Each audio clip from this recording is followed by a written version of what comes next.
ഈശോ മിശിഹായിൽ ഏറെ സ്നേഹമുള്ളവരെ, ക്രിസ്തുവിൻ്റെ ഉത്ഥാനത്തെപ്പറ്റി ചിന്തിക്കുന്ന ദിവസമാണല്ലോ ഈസ്റ്റർ ഞായറാഴ്ച.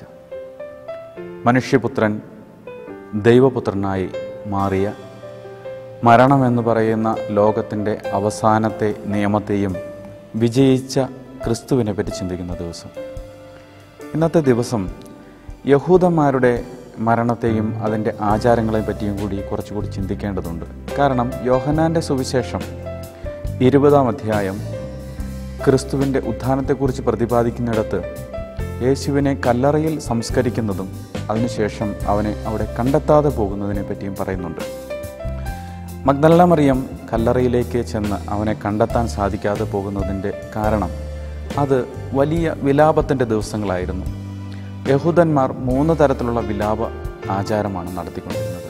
ഒന്ന്, മരണത്തിൻ്റെ തൊട്ടടുത്ത 7 ദിവസങ്ങൾ അവർ അതീവ വിലാപ ദിവസങ്ങളായി ആചരിച്ചിരുന്നു. മറ്റൊന്ന്, മരണത്തിൻ്റെ 30 ദിവസങ്ങൾ അവരുടെ അതിനടുത്ത വിലാപത്തിൻ്റെ ദിവസങ്ങളായിട്ട് ആചരിച്ചു പോകുന്നു. അതിനുശേഷം 3-ാമത്തെ വിലാപം എന്ന് പറയുന്നത് 12 മാസങ്ങൾ ഉൾക്കൊള്ളുന്ന ഒരു വർഷത്തെ വിലാപചക്രമാണ്.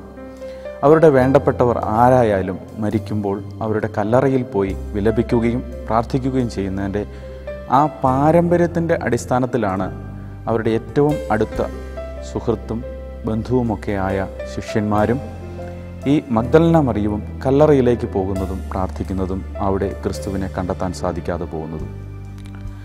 സുഗന്ധക്കൂട്ടുകളുമായി മഗ്ദലന മറിയം ഈ കല്ലറയുടെ അടുത്തെത്തുമ്പോൾ ക്രിസ്തുവിനെ കണ്ടെത്തുന്നില്ല. 3-ാമത്തെ ദിവസമായ അന്ന് ക്രിസ്തു ഉയിർത്തെഴുന്നേറ്റു എന്ന് മഗ്ദലന മറിയത്തിന് സാക്ഷ്യം കൊടുക്കുന്നത് 2 മാലാഖമാരാണ്. അവർ പറയുന്നുണ്ട്, മരിച്ചവരുടെ ഇടയിൽ നിങ്ങൾ എന്തിന് ജീവിച്ചിരിക്കുന്നവനെ അന്വേഷിക്കുന്നു, അവൻ സത്യമായും ഉയിർത്തെഴുന്നേറ്റു എന്ന്. ഒരുപക്ഷെ ക്രിസ്തു മരണത്തെ ജയിച്ചവനാണ് എന്ന് ഇതിനു മുമ്പും തെളിയിച്ചിട്ടുണ്ട്. ലാസറിൻ്റെ മരണമാണ് അതിൻ്റെ അടിസ്ഥാനപരമായ ഒരു ഉദാഹരണം. ക്രിസ്തുവിനോട് മർത്ത തൻ്റെ സഹോദരൻ മരിച്ചു എന്ന് അറിയിക്കുമ്പോൾ ഇത് മരണത്തിൽ അവസാനിക്കേണ്ട ഒന്നല്ല എന്ന് പറഞ്ഞുകൊണ്ട് മരണത്തെ ജയിക്കാൻ ശേഷിയുള്ളവനായ ക്രിസ്തു തന്നെ ലാസറിനെ 3 ദിവസത്തിന് ശേഷം പോയി സന്ദർശിക്കുന്നുണ്ട്. കല്ലറയുടെ അടുത്തെത്തുമ്പോൾ ഈ 3-ാം ദിവസം ലാസറിൻ്റെ കല്ലറയുടെ മുൻപിൽ നിന്നുകൊണ്ട് യേശു വിലപിക്കുന്നതും കണ്ണീർ പൊഴിക്കുന്നതും പ്രാർത്ഥിക്കുന്നതുമൊക്കെ നമുക്ക് കാണാൻ സാധിക്കും. എന്തുകൊണ്ടാണ് ഈ 3 ദിവസം അവൻ കാത്തിരുന്നത് എന്നതും ക്രിസ്തു എന്തുകൊണ്ടാണ് 3 ദിവസത്തിന് ശേഷം ഉയിർത്തെഴുന്നേറ്റതും എന്നതൊക്കെ ഒരു ചോദ്യചിഹ്നമാകുമ്പോൾ അതിൻ്റെ ചില അടിസ്ഥാനപരമായ കാരണങ്ങൾ നമ്മൾ അന്വേഷിക്കേണ്ടതുണ്ട്. ഒന്ന്, യഹൂദന്മാരുടെ വിശ്വാസമനുസരിച്ച് ഒരാൾ മരണപ്പെട്ടതിന് ശേഷം 3 ദിവസം അയാളുടെ ആത്മാവ് ആ ശരീരത്തെ വിട്ട് അകലാതെ നിൽക്കും എന്നുള്ള ഒരു തീവ്രമായ വിശ്വാസം യഹൂദരുടെ ഇടയിലുണ്ടായിരുന്നു. ഒരുപക്ഷെ യേശു 1-ാം ദിവസം തന്നെ ഉയിർത്തെഴുന്നേറ്റിരുന്നു എങ്കിൽ ക്രിസ്തുവിൻ്റെ ഭൗതിക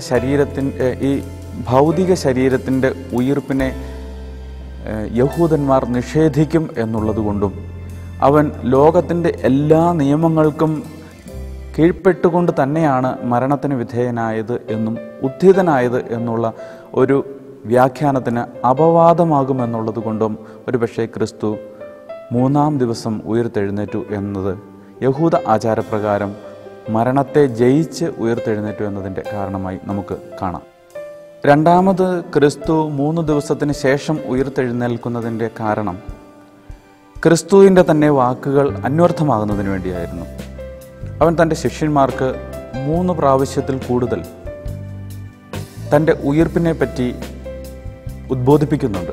പ്രത്യേകിച്ച് മത്തായിയുടെ സുവിശേഷം 12-ാം അധ്യായം 40-ാമത്തെ വചനത്തിലും മത്തായിയുടെ സുവിശേഷം 16-ാം അധ്യായം 21-ാമത്തെ വചനത്തിലും മത്തായിയുടെ സുവിശേഷം 27-ാം അധ്യായം 63-ാമത്തെ വചനത്തിലും തൻ്റെ പീഡാനുഭവത്തെപ്പറ്റി വിവരിക്കുമ്പോഴൊക്കെ മനുഷ്യപുത്രൻ പീഡകൾ ഏൽക്കേണ്ടവനാണെന്നും 3-ാം ദിവസം അവൻ ഉയിർത്തെഴുന്നേൽക്കും എന്നുമുള്ള ക്രിസ്തുവിൻ്റെ ആ വാക്കുകൾ അന്വർത്ഥമാകുന്നതിന് വേണ്ടിയായിരുന്നു യേശുവിൻ്റെ ഉത്ഥാനം ഈ 3 ദിവസത്തിന് ശേഷം സംഭവിച്ചത് എന്നുകൂടി നമുക്ക് കാണാം.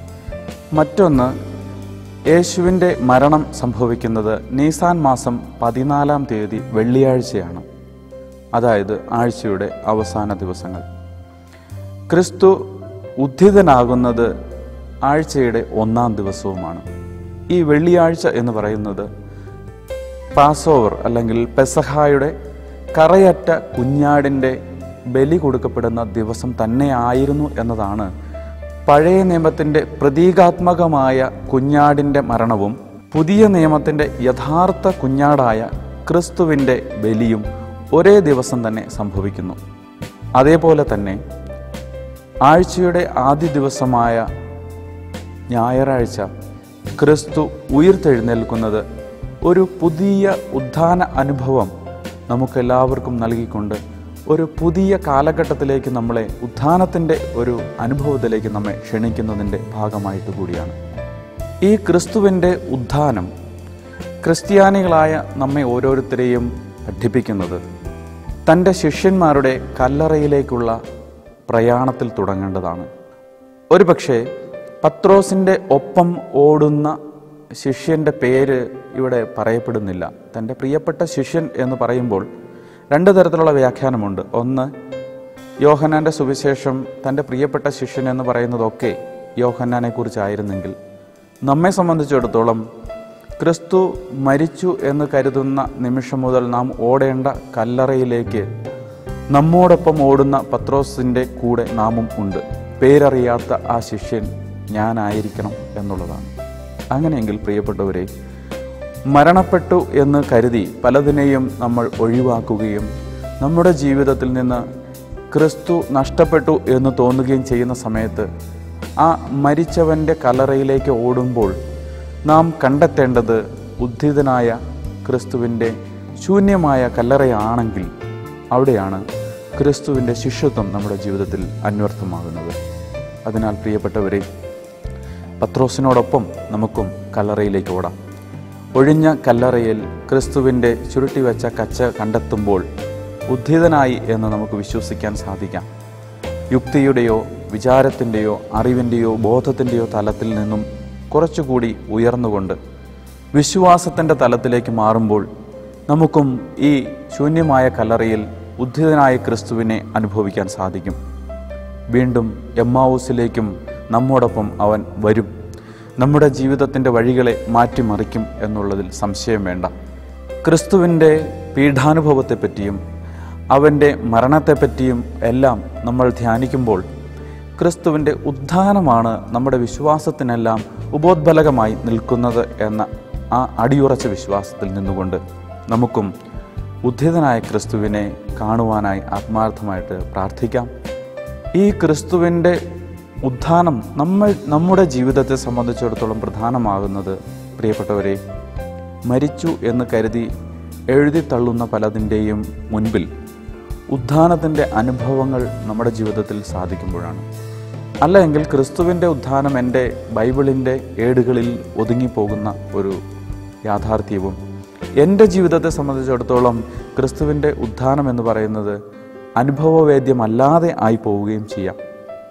ഓരോ ബന്ധങ്ങളുടെ മുറിവുകളും, ഓരോ കടമയിൽ വരുന്ന വീഴ്ചകളും, ഓരോ സൗഹൃദങ്ങളിലോ അല്ലെങ്കിൽ നമുക്ക് തിരിച്ചു കൊടുക്കേണ്ട പല ബന്ധങ്ങളിലും ഉണ്ടാകുന്ന വീഴ്ചകളുമൊക്കെ ഒരു മരണമാണ്. ആ മരണത്തിൽ ക്രിസ്തുവിൻ്റെ ഉത്ഥാനം നമ്മളും പുനർസൃഷ്ടിക്കണമെങ്കിൽ നമ്മുടെ ബന്ധങ്ങളിൽ നമ്മൾ ആഴപ്പെടുകയും അനുരഞ്ജനപ്പെടേണ്ടിടത്ത് അനുരഞ്ജനപ്പെടുകയും, അത് സഭയോടായാലും സഹോദരനോടായാലും പ്രപഞ്ചത്തോടായാലും ഐക്യപ്പെടുകയും ചെയ്യുമ്പോൾ നമ്മുടെ ജീവിതത്തിലും ക്രിസ്തു ഉയിർത്തെഴുന്നേൽക്കുന്ന അനുഭവം നമുക്കുണ്ടാകും എന്നതിൽ നിസ്സംശയം. ദൈവം ഈ ഉത്ഥാന ദിവസം, ഉയിർപ്പ് നാൾ നമ്മെ ഓരോരുത്തരെയും സമൃദ്ധമായി അനുഗ്രഹിക്കട്ടെ. നന്ദി.